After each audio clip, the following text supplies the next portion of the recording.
नमस्कार, मरुदर बुलेटिन देख रहे हैं आप सभी और आपके साथ हूं मैं छवि फागना। आज की खास खबर में बात करेंगे सरकार का सियासी क्वारंटीन।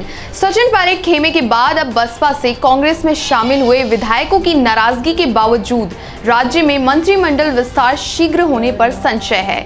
जुलाई में ये विस्तार होने के आसार अब नजर नहीं आ रहे हैं। कारण मुख्यमंत्री अशोक गहलोत की मीडिया सेल्स ने कहा है कि पोस्ट कोविड प्रभाव से बचने के लिए चिकित्सकों की सलाह पर मुख्यमंत्री 2 महीने तक व्यक्तिगत रूप से किसी से भी नहीं मिलेंगे।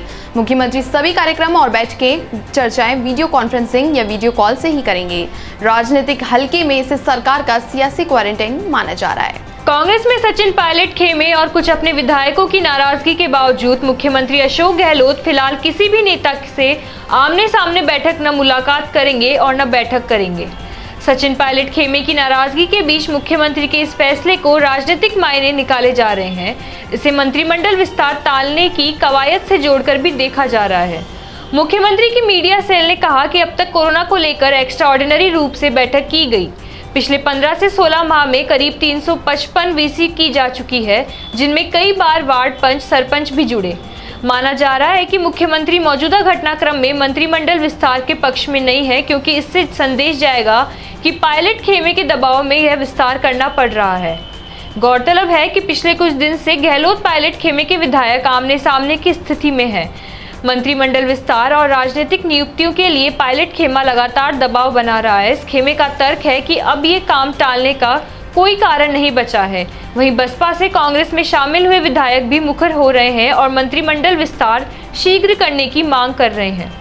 कांग्रेस में घमासान के बीच अब वे विधायक भी मुखर होकर मंत्रिमंडल विस्तार और राजनीतिक नियुक्तियों की मांग कर रहे हैं, जो कि बसपा से कांग्रेस में शामिल हुए हैं। वही विधायक राजेंद्र सिंह गुड़ा ये बयान दे चुके हैं कि अगर हम साथ नहीं देते तो आज गहलोत सरकार की पहली पुण्यतिथि मन रही होती। लाखन मीणा के बाद अब वरिष्ठ विधायक राजेंद्र सिंह गुड़ा ने कहा कि पिछले साल कांग्रेस के 19 विधायक और 3 निर्दलीयों के जाने के बाद हम बसपा से कांग्रेस में आए। 6 और 10 निर्दलीय विधायकों ने सरकार का साथ दिया था, वरना मुख्यमंत्री अशोक गहलोत का इस्तीफा देना पड़ता और आज गहलोत सरकार की पहली पुण्यतिथि मन रही होती। कांग्रेस आला कमान को राज्य प्रभारी अजय माकन को समझाना चाहिए कि वफादारी और गैर वफादारी क्या होती है।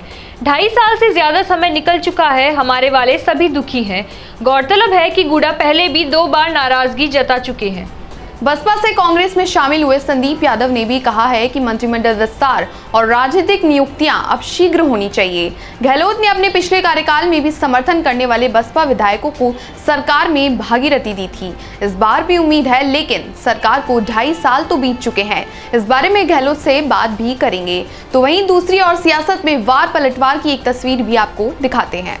दरअसल तकनीकी शिक्षा मंत्री सुभाष गर्ग ने एक दिन पहले शायराना अंदाज में ट्वीट कर पायलट समर्थक विधायकों पर निशाना साधा।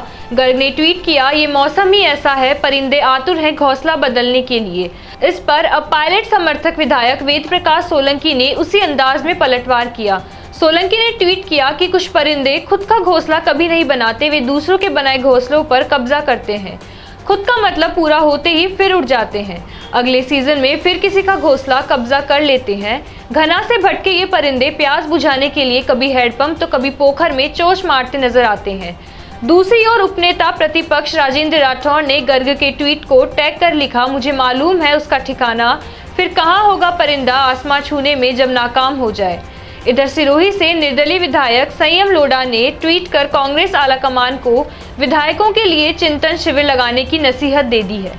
उन्होंने कहा कि घोर अनुशासनहीनता के कारण कांग्रेस को प्रदेश स्तरीय चिंतन शिविर लगाना चाहिए। ये समझ तो बननी चाहिए कि हम महात्मा गांधी को पंडित नेहरू की विरासत के सेवक हैं। पार्टी सूत्रों के मुताबिक मुख्यमंत्री की रणनीति अभी चल रहे पूरे विवाद के शांत होने के बाद मंत्रिमंडल विस्तार और राजनीतिक नियुक्तियां करने के बाद की बताई जा रही है, ताकि दबाव से काम करने का मैसेज ना जाए। इसी बीच 12 जिलों में पंचायती राज संस्थाओं के चुनाव भी होने को है। अगर राज्य निर्वाचन आयोग ने चुनाव कार्यक्रम घोषित कर दिया तो 2 महीने तक ये मंत्रिमंडल विस्तार टालने का और भी पुख्ता आधार हो जाएगा। अब देखना ये होगा कि सरकार के सियासी क्वारंटीन के बाद आखिर 2 महीने के मिस्टर इंडिया का अगला दाव पेच क्या होगा। आज की खास खबर में बस इतना ही। तमाम देश और दुनिया से जुड़ी बड़ी खबरें देखने के लिए देखते रहिए सिर्फ मरुदर बुलेटिन। नमस्कार।